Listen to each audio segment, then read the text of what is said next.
కోరికలడగా శ్రీనివాసుడు నన్నడుగా,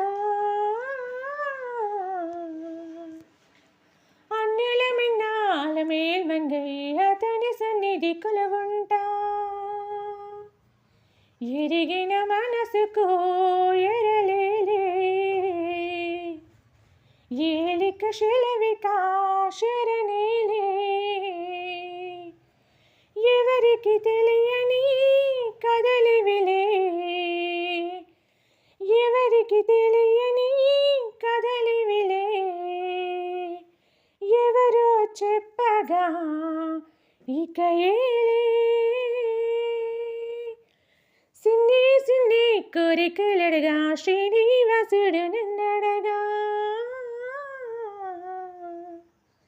అన్నుల మిన్నాల మేల్మంగై అతని సన్నిధి కొలువుంటా.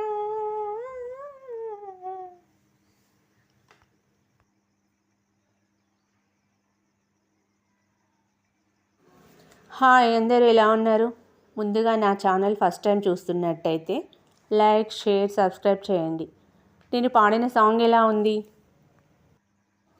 ఈరోజు అయితే పొద్దున్నే లేచాను. టైం చూస్తే 5:30 అయింది. ఇంకా బయట అయితే చీకటిగానే ఉంది. ఇంకా నేను లేచి అంతా కడిగేసి ముగ్గు కూడా పెట్టేశాను. ఇప్పుడిప్పుడే తెల్లవారుతుంది. ఇక తెలుసు కదా, ఆడవాళ్ళకి ఏమేమి పనులు ఉంటాయో. పొద్దున్నే లేవడం, ఇల్లు ఉడవడం, ముగ్గు పెట్టుకోవడం, ఇంట్లో పనులన్నీ చేసుకోవడం. ఇప్పుడైతే ఇల్లు ఉడుస్తున్నా నేను. ఇప్పుడు కర్రీ వండాలి. అందుకని మేడ మీదకి వెళ్ళాను. ఎందుకంటే మేడ మీద కొన్ని చెట్లు పెట్టుకున్నా అని చెప్పాను కదా, అందులో కరివేపాకు చెట్టు కూడా ఉంది. తీసుకెళ్దామని మేడ మీదకి అయితే వచ్చేసిన. చూసారా మా కరివేపాకు చెట్టు ఎంత బాగా పెరిగిందో. నేను ఈ మొక్క పెట్టినప్పుడు చాలా చిన్నగా ఉంది. పెట్టి 1-2 మంత్సే అయింది. ఎంత బాగా పెరిగిందో కరివేపాకు చెట్టు. ఇంకా వేరే మొక్కలు చూడడానికి అయితే వెళ్ళాను. ఈ మొక్కకున్న ఫ్లవర్స్ చూసారా ఎంత బాగా ఉన్నాయో. అసలు ఈ ఫ్లవర్స్ని కూడా ఏమంటారో తెలియదు. మీకు తెలిస్తే కామెంట్ రూపంలో చెప్పండి. మొక్కలు ఎంత మంచిగా పెరుగుతాయని అయితే నేను అనుకోలేదు. పక్కన జామ చెట్లు కూడా పెట్టినా నేను. చిన్నగా ఉన్నాయి. మొన్న నుండే కొంచెం మంచిగా పెరుగుతున్నాయి. చూడండి ఎలా ఉన్నాయో. వీటిని వేరే చేంజ్ చేసుకోవాలి నేను. ఇప్పుడైతే చిన్న చిన్న వాటిలలో పెట్టేశాను.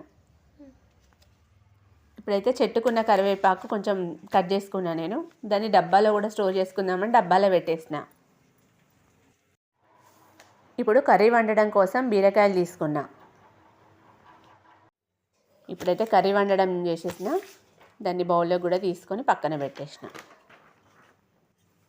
మీలో ఎంతమందికి బీరకాయ పెసరపప్పు కాంబినేషన్ అంటే చాలా ఇష్టం? నేను దానికి చారు కూడా చేసిన నేను. కర్రీ పప్పు బీరకాయకి కాంబినేషన్గా చారు బాగుంటుందని చారు కూడా చేసేసిన. ఇప్పుడు ఇడ్లీ స్టవ్ మీద పెట్టుకుందామని ఇడ్లీ పిండి కూడా కలిపేసుకుంటున్నా. బాగా మిక్సింగ్ చేస్తేనే ఇడ్లీలు ఉబ్బినట్టుగా వస్తాయి అవి. అందుకే చాలాసేపు మిక్సింగ్ చేసుకోవాలి. తర్వాత ఇడ్లీ పాత్రలో ఇడ్లీ పిండి వేసి స్టవ్ పైన కూడా పెట్టేసిన. ఇప్పుడు ఇడ్లీలు కూడా ఉడికినాయి. వాటిని తీసి ఒక గిన్నెలో వేసి పక్కన పెట్టిన. ఇడ్లీలు చూసినా ఎంత బాగా వచ్చినాయి. ఈసారి అయితే ఇడ్లీలు సాఫ్ట్గా చాలా మెత్తగా వచ్చినాయి. మా ఇంట్లో అయితే అందరికీ నచ్చింది. ఇడ్లీ కాంబినేషన్గా నేను చట్నీ సాంబార్ చేసిన. ఒక బౌల్ తీసుకొని మా వాళ్ళకి పెట్టిద్దామని బౌల్లో చట్నీ వేసి సాంబారు, ఇడ్లీ అవి పెట్టి పిల్లలకి ఇచ్చేసిన నేను. ఇప్పుడైతే స్టవ్ అంతా నీట్గా తుడిచేసి కిచెన్ ప్లాట్ఫామ్ కూడా నీట్గా తుడిచేసిన. చూడండి ఎలా ఉందో. ఇంకా పిల్లలు వెళ్ళాక ఇంతే పని ఉంటుంది కదా ఎవరికైనా. మీకు విషయం చెప్పానా, సంతోషంగా జీవించాలనుకుంటే ఎన్ని దారులైనా ఉంటాయి కదా, కానీ ప్రశాంతంగా జీవించడానికి మనమే అలా ఉండాలనుకోవాలి, అలవాటు చేసుకోవాలి. ఎన్ని సమస్యలు వచ్చినా సరే గుండె ధైర్యం ఒక్కటి ఉంటే అదే ఆయుధం. ఆ ధైర్యం ఒక్కటి ఉంటే చాలు, జీవితంలో ఏదైనా గెలిచి చూపించవచ్చు. అదే మనల్ని ముందుకు నడిపిస్తుంది కూడా. ఏమంటారు మీరు? నేనైతే ఇంట్లో వాడడానికి దొడ్డుప్పు తీసుకుంటా. దాన్ని అయితే కొంచెంసేపు ఎండలో పెడదామని ఎండలో పెట్టేసిన. ఒక 2 గంటల తర్వాత తీసుకొని మళ్ళీ ఇలా ఉప్పు మిక్సీ పట్టేసిన. ఇప్పుడు మిక్సీ జార్ను ఉప్పు పట్టిన కదా, అది కూడా కడిగి పక్కన పెట్టేసిన. మంచిగా నీట్గా వాష్ చేసేసి పక్కన పెట్టుకున్నా. ఇప్పుడు కొంచెం టీ కూడా పెట్టేసుకున్నా నేను. కొంచెం తలనొప్పిగా ఉంది, అందుకే టీ తాగుదామని చిన్న గ్లాస్లో టీ పోసుకున్నా. ఇప్పుడు అన్ని పనులు అయినాక కొంచెం టమాటా చట్నీ చేద్దామని నేను ప్రిపేర్ చేస్తున్నాను. దానికోసం ఎండుమిర్చి టమాటా తీసుకొని కట్ చేసి పెట్టుకున్నా. ఎండుమిర్చి కూడా స్టవ్ పైన పెట్టి కొంచెం ఆయిల్ వేసిన. కొంచెం దూరగా వేయించుకోవాలి, అవి చక్కగా వేయించుకోవాలి. అవి తర్వాత కొంచెం జీలకర్ర ఎల్లిపాయ కూడా వేసుకుంటున్నాను అందులో. అవి కూడా కాస్త వేగనివ్వాలి.